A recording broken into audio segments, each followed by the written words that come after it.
Welcome to Take a Leopard channel. In today's video, I'll show you how to separate 2.4 GHz and 5 GHz on Wi-Fi.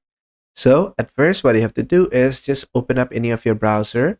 You can also do it from your mobile phone. And after that, just go to the URL bar and search for 192.168.0.1. Now, just search for it. It's either this or it could be 192.168.0.1.1.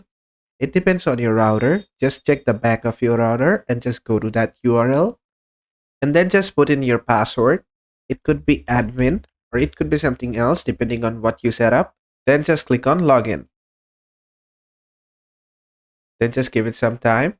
From here, just go to wireless. Now on TP-Link routers, you'll get an option called Smart Connect and make sure it is disabled because if it's enabled, you won't see two different Wi-Fis, one for 2.4 GHz and one for 5 GHz.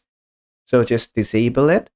And after that, make sure to enable 2.4 GHz as well as 5 GHz and give the first one a name and the second one, make sure to add a 5 GHz. Just do this. And after that, make sure the passwords are same. Then what you have to do is just click on save. And after that, if you just go ahead and check your Wi-Fi settings on your mobile or any device, you'll see two Wi-Fis with your name. One will be the normal Wi-Fi, another will be the Wi-Fi plus the 5 GHz text. And basically that is how to separate 2.4 GHz and 5 GHz on Wi-Fi.